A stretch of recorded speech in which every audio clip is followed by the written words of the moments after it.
তো বন্ধুরা কেমন আছো তোমরা? আশা করি সবাই ভালো আছো। তো আমি খুব ভালো আছি। তো আজকে নতুন একটা ভিডিও নিয়ে চলে এলাম। ভিডিওটা শেষ পর্যন্ত দেখো, আশা করি তোমাদের ভালো লাগবে।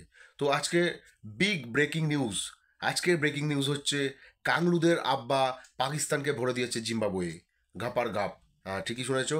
কাংলুদের আব্বা পাকিস্তানকে জিম্বাবুয়ে কিন্তু হারিয়ে দিয়েছে T20 ম্যাচে। এতে পাকিস্তান কিন্তু অতটাও বিচলিত না, বরং অবাকই হয়েছে। তার কারণ হচ্ছে আজকে এই হারে জিম্বাবুয়ে জিতেছে, পাকিস্তান হেরেছে, এই হারের যে দুঃখ, সেই দুঃখে পাকিস্তান একা দুঃখ প্রকাশ করছে না। শুধু একা পাকিস্তান কাঁদছে না, কাঁদছে 71-এর ভালোবাসা। আহা হা হা, কি ভালোবাসা, কি ভালোবাসা, কি ভালোবাসা! একদম উতলে উঠছে, উতলে উতলে। ক্রিকেটে সকলে আসে খেলা জিততে, যে কোনো ম্যাচ হলে সবাই চেষ্টা করে জিততে, রেকর্ড করে, জিতে রেকর্ড করে, হেরে রেকর্ড করে, ঠিক আছে, সব ঠিক আছে। কিন্তু কে ভাই 23খানা ম্যাচ টানা হারে, কে ভাই 21খানা ম্যাচ টানা হারে? পাকিস্তানের অবৈধ বাচ্চা। বাংলাদেশের কীর্তিটা শুনো, শুনলে বুঝতে পারবে। হ্যাঁ, প্রমাণ ছাড়া কোনো কথা আমি বলি না, কিন্তু প্রমাণ আছে। বাংলাদেশ 21খানা টেস্ট ম্যাচ পর পর হেরেছে, বাংলাদেশ 23খানা ওয়ানডে পর পর হেরেছে। তাই বলছি, যদি রেকর্ড করতে হয় তাহলে বাংলাদেশের মতো রেকর্ড করো, যে রেকর্ড কেউ ভাঙতে পারবে না কখনো। Pure unbeaten record. গুগলে গিয়ে সার্চ করে লিখবো constantly losing team in test cricket বলে সার্চ করলাম। সার্চ করার পর দেখি কি আসে। সার্চ করার পর এখানে আসছে ক্রিক ইনফো, ESPN, লিখলাম 21খানা। এই দেখুন, 21খানা ম্যাচ পরপর হেরেছে বাংলাদেশ। এরপরে ওয়ান ডে সেম জিনিস কপি পেস্ট করলাম, ODI লিখলাম, লিখে সার্চ করলাম।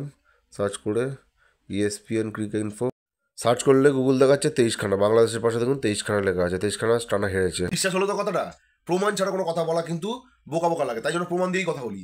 এইবার পাকিস্তানের অবৈধ বাচ্চা বাংলাদেশ জিম্বাবুয়ের বিরুদ্ধে যুদ্ধ ঘোষণা করে দেবে, জিহাদ ঘোষণা করে দেবে। এবার জিম্বাবুয়ের বিরুদ্ধে বাংলাদেশের সব মানুষেরা টিনের দরজা, কলাগাছের সাবমেরিন যা হাতের সামনে পাবে তাই নিয়ে যুদ্ধ করতে চলে যাবে। সেই সাবমেরিন চালাবে কলাগাছ মামুনি।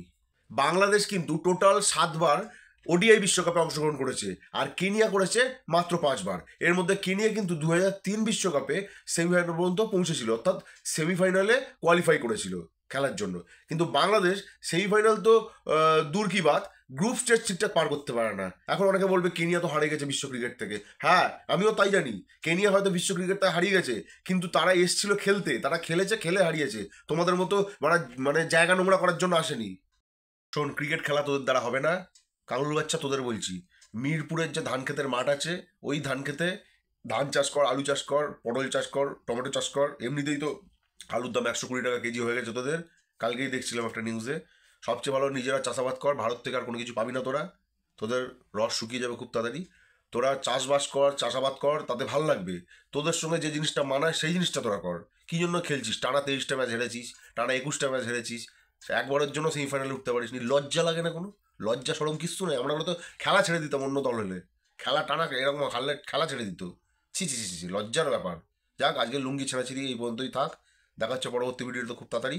ততক্ষণে সকলে ভালো থাকবে, সুস্থ থাকবে। জয় হিন্দ।